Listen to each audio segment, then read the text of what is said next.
1000 மிருகங்களோடு நின்றாலும் புலி தனித்து தெரியும். தனித்து நின்றாலும் 1000 மிருகங்களோடு நிற்கிற திமிரோடு அதான் புலி. அதான் புலி. பேரன்பிற்கினிய தமிழ் சொந்தங்களுக்கு புரட்சிகர வணக்கம். இன்றைக்கு காணொலியில் நம்ம என்ன பார்க்க போறோம்னா, தாவேகா மிகச்சிறப்பான முறையில போதையை ஒழிக்கிறதுக்காக ஒரு மாரத்தான் ஒன்று ஓடினாங்க. அந்த மாரத்தான்ல கூட உலகிலேயே முதன்முறையாக, இந்தியாவிலேயே முதன்முறையாக அப்படின்னு சொல்லிட்டு ஆதவர்ஜுனா ஒரு பக்கம் உருட்டுறாரு. இந்தியாவிலே முதன்முறையாக 3 கிலோமீட்டர் ஓடிய ஒரே முதல்வர் நமது விஜய் அவர்கள் தான் அப்படின்னு சொல்லி உருட்டினார். நம்ம அதை பத்தி பார்க்க போறதில்ல. ஆனா இவங்க எந்த லட்சணத்துல போதையை ஒழிச்சிருக்கிறாங்க, யாரை வச்சுக்கிட்டு இவங்க போதையை ஒழிக்கிறாங்க அப்படிங்கிறதான முக்கியம். ஏன்னா போதை ஒழிப்பு அப்படின்னு சொன்னா கூட இருக்கிறவங்கலாம், அதுல கலந்து கொண்டவர்கள்லாம், இவங்களோட ஆட்சியில இருக்கிறவங்கலாம் எப்படிப்பட்டவர்கள் அப்படிங்கிறத நம்ம தெரிஞ்சுக்கணும் இல்லையா? அது இன்னைக்கு அம்பலமாயிருக்கு. அதுல ஒண்ணுதான்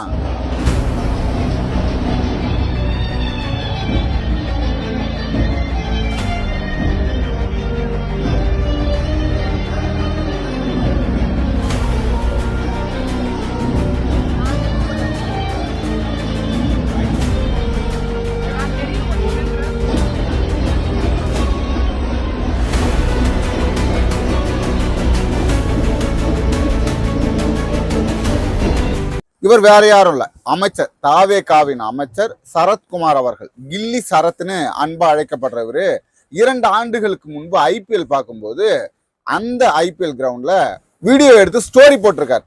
அந்த ஸ்டோரியில அவர் ஒரு மொபைல் போன்ல ஒரு பவுடர் மாதிரி இருக்கிறத நம்ம ஏடிஎம் கார்டை வச்சு கிரஷ் பண்ணிட்டு இருக்காரு. கூடவே ஒரு 500 ரூபா நோட்டு. இந்த சிம்டம்ஸ் எல்லாம் பார்க்கும்போது ஒருவேளை இது போதைப் பொருளா இருக்குமோ, ஏன்னா ட்ரக்ஸ் யூஸ் பண்றவங்கள மட்டும்தான் அப்படி பார்த்த உடனே நம்மளுக்கு தோணும். அந்த 500 ரூபா நோட்டு, ஏடிஎம் கார்டு, அந்த மொபைல்ல கொட்டி வச்சிருக்கிறது, இதெல்லாம் நம்மளுக்கு பார்த்த உடனே இது ட்ரக்ஸ் மாதிரி இருக்கே அப்படின்னு சொல்லி எல்லாரும் கேள்வி எழுப்புறாங்க. இந்த வீடியோவை யாரா பகிர்ந்தது அப்படின்னு பார்த்தோம்னா, அவருடைய நண்பர்கள், அந்த கில்லி சரத்துடைய உயிர் தோழர்கள். இவர் கில்லி சரத் அவர்கள் இந்த வீடியோவை எடுக்க சொல்லி தக் லைஃப் மூமெண்ட் அப்படின்னு சொல்லி போட்டு தன்னுடைய நெருங்கிய நண்பர்களுக்கு மட்டும் தெரியற மாதிரி இன்ஸ்டாகிராம்ல ஸ்டோரி வச்சிருக்காரு.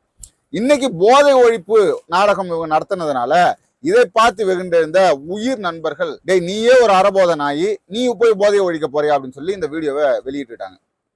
இதை மறைக்கணும் இல்லையா? இது இல்லைங்க, இது போதை கிடையாது, இது நான் போதைக்கு அடிமையானவன் கிடையாது, நாங்கெல்லாம் இந்தியாவுடைய தூய சக்திகள், தமிழ்நாட்டுடைய தூய சக்திகள், தமிழ்நாட்டை சீர்திருத்த வந்த மகான்கள் அப்படின்னு நிரூபிக்கணும் இல்லையா? அதனால இந்த கில்லி சரத் என்ன பண்ணாருன்னா, ட்ரக் ஃப்ரீ சொசைட்டியா மாற்றணுன்றதுக்காக காலைல ஒரு அவேர்னஸ்க்கு போயிட்டு வந்தேன். அது போயிட்டு வந்ததுக்கு அப்புறம் ஒரு தப்பான ஒரு ரூமர் கிளப்பிட்டு இருக்காங்க. என்னன்னா, நாங்கள் ஐபிஎல் மேட்ச்க்கு ஒரு 2 இயர்ஸ் பிஃபோர் சம்திங் போயிருந்தோம். பாப்பா பிறந்து கொஞ்ச நாள் கழிச்சு, அது ஒரு 2 இயர்ஸ் பிஃபோர் இருக்கும், டேட் கூட தெரியல. அந்த டைம்ல ஃபேமிலியோட எல்லாரும், ஃபேமிலி ஃப்ரெண்ட்ஸ் எல்லாருமே போயிருந்தோம். அந்த டைம்ல என்னன்னா, ஒய்ஃப் இந்த மாதிரி ஒரு பாப்பா டேப்லெட் முழுங்க மாட்டா, அது துப்பிடுறா அப்படின்றதுக்காக ஒரு டேப்லெட்டை அதை க்ரஷ் பண்ணி அது இதுக்கு தண்ணியில கலந்து பாப்பாவுக்கு கொடுக்கணுன்றதுக்காக ஒரு டேப்லெட்டை க்ரஷ் பண்ணி அதை கொடுக்குறோம்.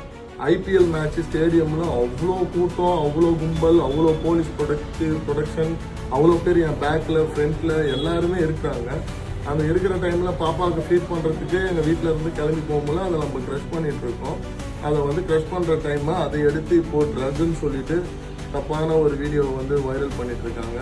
இது ரொம்ப மனசுக்கு கஷ்டமான ஒரு சூழ்நிலையா இருக்கு. ஸோ இந்த மாதிரிலாம் ப்ளீஸ் பண்ணாதீங்க, தயவு செஞ்சு அவாய்ட் பண்ணிக்கோங்க. அது ஐபிஎல் நடக்கிற இடம், அவ்வளோ போலீஸ் ப்ரொடெக்ஷன், அவ்வளோ ஃபேமிலி பீப்புள்ஸ் ஃப்ரெண்ட்ஸில் இதெல்லாம் இருக்காங்க. இது ஈஸியான விஷயம் கிடையாது. அது தப்பா பேசுறதுக்கு அதையும் தப்பா போட்டுட்டு இருக்காங்க. தன்னுடைய குழந்தை மனைவியை கூட்டு வச்சுக்கிட்டு, இங்க பாருங்க, அது உண்மையிலே போதை கிடையாது, அது போதை பவுடர் கிடையாது. என்னுடைய குழந்தைக்கு 2 ஆண்டுகளுக்கு முன்பு அது வயித்தால போச்சுங்க, குழந்தைக்கு உடல்நிலை சரியில்லை. அது உடல்நிலை சரியில்லைனால டாக்டர் மாத்திரையை கொடுத்தாரு. அந்த மாத்திரையை பொடி பண்ணி அது குழந்தைக்கு கொடுக்கலான்னு போதுதான் இதை வீடியோ எடுத்து போட்டிருக்காங்க. இது உண்மையிலே போதைப் பொருள் கிடையாது அப்படின்னு ஒரு உருட்டினார். இவர் ஒரு உருட்டின உடனே இது இவர் சொல்லும் போதே தெரிஞ்சிச்சு இது பச்சை பொய், இது உண்மையிலே இதை நம்ப முடியாது. ஏன்னா இவர் சொல்லக்கூடிய குழந்தை அந்த இடத்துல இல்ல, குழந்தைய வச்சிருக்கிறதுக்கான எந்த தடயமும் இல்லை. 2வது விஷயம், அந்த குழந்தை இப்பவே ஒரு 3 வயசு தான் இருக்கும் போல. 2 ஆண்டுகளுக்கு முன்புனா 1 வயசுல இருந்து 1.5 வயசுக்குள்ளதான் இருக்கும். அப்போ 2 ஆண்டுகளுக்கு முன்பு 1 வயது இருக்கக்கூடிய குழந்தைக்கு எந்த மருத்துவர் மாத்திரை எழுதி கொடுக்குறாரு? குறைந்தபட்சம் 7 வயசு 6 வயசு 7 வயசு வரைக்குமே மருத்துவர் வந்து அந்த சிறப்பு தான் கொடுப்பாங்க, இல்லை சொட்டு மருந்து கொடுப்பாங்க.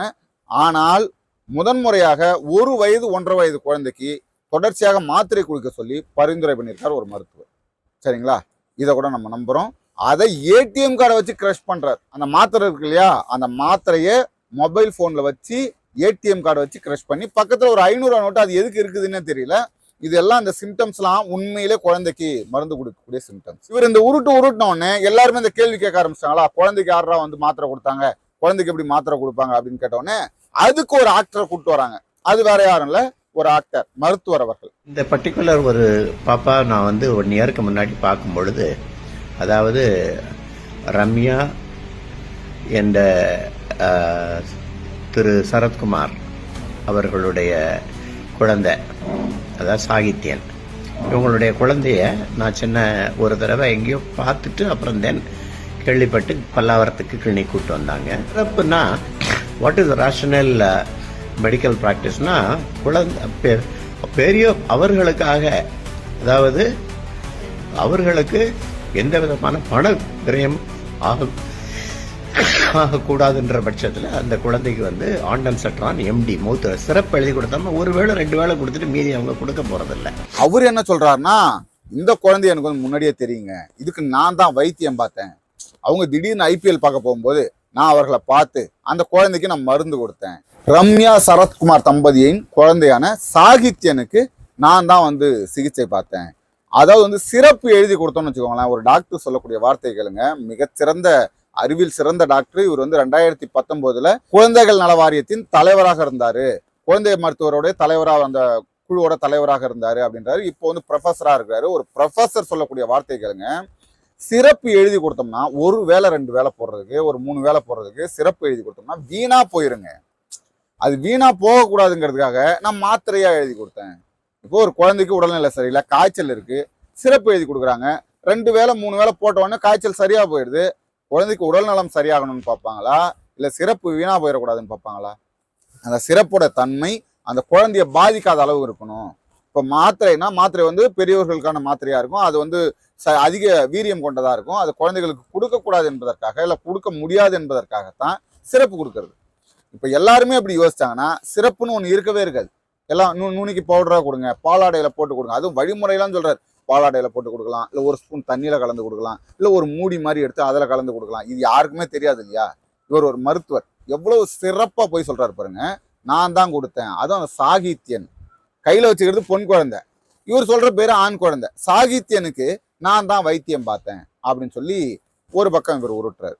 இது எல்லாத்த தாண்டி கடைசி வெப்பன், தாவேகாவோட இறுதி வெப்பன், அவர்கள் யாரை வச்சு ஆட்சிக்கு வந்தார்களோ, அவர்கள் யாரை வச்சு இந்த நிலைமைக்கு நிற்கிறாங்களோ, எது சிறந்த ஆயுதம்னு அவங்க நினைக்கிறாங்களோ அந்த கடைசி வெப்பனை அவங்க கையில் எடுத்துட்டாங்க. அது வேற ஒண்ணுமே இல்லை, குழந்தை ரூபத்தில் தாவேகா அமைச்சர் தாம்பரம் கில்லி சரத் அவர்களே, நீங்க ட்ரக்ஸ் யூஸ் பண்றாங்கன்னு தெரியாம தாம்பரம் மக்கள் எல்லாரும் உங்களுக்கு ஓட்டு போட்டு அமைச்சர் ஆக்கிருக்காங்களே அப்படின்னு இப்போ ஒரு சில ஜூஸ் குலைச்சிட்டு இருக்கு. ஆமா மக்களே, மனிதவள வேளாண் துறை அமைச்சர் தாம்பரம் கில்லி சரத் அங்கிள் 2 இயர்ஸ் முன்னாடி ஐபிஎல் மேட்ச் அப்போ ஸ்டேடியம்ல உட்கார்ந்து இது ஒயிட் கலர் பவுடர தண்ணியில மிக்ஸ் பண்ணி யூஸ் பண்ணதா ஒரு ஃபேக் நியூஸ் ஸ்ப்ரெட் பண்ணிட்டு இருக்காங்க. ஆக்சுவலி அங்க என்ன நடந்திருக்குன்னா, அவர் ஒரு டேப்லெட்டை ஏடிஎம் கார்டு வச்சு கிரஷ் பண்ணி ஒரு குழந்தைக்கு ஒரு ஓட்டு போடுற உரிமையை 18 வயதுக்கு மேலதான் கொடுக்குறாங்க. இப்போ குழந்தைகளா இருக்கவங்க ஓட்டு போட முடியாது, 18 வயதுக்கு மேலதான் அவங்க மேஜர், அது வரைக்கும் அவங்க மைனர். ஏன்னா அவர்களுக்கு சரியாக ஒரு விடயத்தை பகுத்தாய்வு செய்ய முடியாது. இது சரியா, இது தவறா, இதை செய்யலாமா, இதை செய்யக்கூடாதா, இதை வந்து ஆராய்ஞ்சு பேசலாமா இல்ல பேசக்கூடாதா, இந்த வார்த்தை தவறா என்பது கூட குழந்தைகளுக்கு தெரியாது. யாரோ ஒருத்தவங்க அழகா ஸ்கிரிப்ட் எழுதி இதை பேசுமா, இதை இப்படி பேசுமா அப்படின்னு சொல்றாங்க. அது கில்லி சரத் அங்கிள் அவர்கள் போதை போட்டாருன்னு சொல்லி எல்லாம் வெஞ்சன்ஸ் பண்றாங்க. ஒரு நாய்கள், எப்படி நாய்கள் குழந்தை பேசுற வார்த்தை நாய்கள்லாம் கொலைக்குதான். சரத் அங்கிள் மேல அவதூறு பரப்பி நாய்கள்லாம் கொலைக்குது அப்படின்னு இந்த குழந்தை பேசியிருக்கு. இது குழந்தையா இருக்கிறதுனால நாம எதுவும் பேச முடியல. இன்னும் கூடுதலா ஒரு வார்த்தை சொல்லுது, எங்களெல்லாம் வளர்க்கும் போது, எங்க தங்கச்சி எல்லாம் வளர்க்கும் போது, என் தம்பி பாப்பாவெல்லாம் வளர்க்கும் போது எங்களுக்கெல்லாம் மாத்திரை கொடுத்துதாங்க வளர்த்தாங்க, சிறப்புலாம் கொடுக்க மாட்டாங்க, மாத்திரை தான், நான் குழந்தையே சொல்றேன், மாத்திரை கொடுத்தான் வளர்த்தாங்க அப்படின்னு. இந்த மாதிரி குட்டிச்சாத்தானுங்களால தான் இன்னைக்கு தமிழ்நாடு சீரழிஞ்சு போயிருக்கு. நீங்க ஓட்டு போடலாம் நான் சாப்பிட மாட்டேன், நீ ஓட்டு போடலாம் நான் வீட்டுல இருக்க மாட்டேன் அப்படின்னு சொல்லி பெத்தவங்களை மிரட்டி தற்குறிகளுக்கு ஓட்டு வாங்கி கொடுத்ததுனாலதான் இன்னைக்கு தமிழ்நாடு சீரழிஞ்சு போய் கிடக்கு. அந்த ஆயுதத்தை திரும்ப யூஸ் பண்றாங்க. இதுல நான் ஒரு விஷயம் சொல்லிட்டேங்களா, அவர் போதை பயன்படுத்தியதா இருக்கட்டும் இல்ல பயன்படுத்தாம கூட இருந்திருக்கட்டும், இதை அப்படியே விட்டுட்டு இருந்தா அதெல்லாம் வேணாங்க, ஏதோ ஒன்று நடந்துருச்சுங்க, இது நான் அப்போ வந்து எடுத்ததுங்க, இது நான் உபயோகப்படுத்தலைங்க, இது வந்து வேற இல்லை இன்னொன்று சொல்லியிருக்கலாம், இது முகத்துக்கு அடிக்கிற பவுடருங்க, அதை கொஞ்சம் க்ரஷ் பண்ணங்க அப்படின்னு கூட சொல்லியிருக்கலாம். ஏதோ ஒன்று இதை அப்படியே விட்டுட்டு இருந்தா கூட இந்த விஷயம் வந்து இந்த அளவுக்கு பெருசாக இருக்காது. மருத்துவரை வச்சு வீடியோ போடுறது, இவங்க கணவன் மனைவி சகேதமாக இந்த குழந்தைய வச்சு வீடியோ போடுறது, இன்னொரு குழந்தைகளை தூண்டி விட்டு இதை வச்சு வீடியோ போடுங்க, அனுதாபம் தேடுங்க அப்படிங்கிறது. இது மட்டும் இல்லாமல் கூட இருந்த ஒருத்தவங்க இருந்தாங்களா, அவங்க மனைவி கிடையாது, அவங்க தோழியாம், நானும் கூட தாங்க இருந்தேன், குழந்தைக்கு கொஞ்சம் உடல்நிலை சரியில்லை, அவங்க அம்மா குழந்தைய தூக்கிட்டு போயிட்டாங்க, நாங்க தான் அங்கே கூட இருந்தோம், உண்மையிலே அது வந்து குழந்தைக்கு போடக்கூடியது தான் அப்படின்னு. குழந்தைக்கு மாத்திரையை க்ரஷ் பண்ணி போடுறத, சரி அது மாத்திரையாவே கூட இருக்கட்டும், ஒரு ஐபிஎல் கிரவுண்ட்ல குழந்தைக்கு மாத்திரையை க்ரஷ் பண்ணி போடுறத தக் லைஃப் மூமெண்ட் அப்படின்னு போட வேண்டிய அவசியம் என்ன இருக்கு? இதான கேள்வி. குழந்தைக்கு உடல்நிலை சரியில்லைங்க, இப்போ என் குழந்தைக்கு உடம்பு சரியில்லைன்னா நான் அதை உண்மையிலே மனவேதனை அடைவேன். நான் வந்து என்னடா குழந்தைக்கு உடம்பு சரியில்லை, எப்படா சரியாகும் அப்படின்னு எல்லா பெற்றோர்களும் நினைப்பாங்க.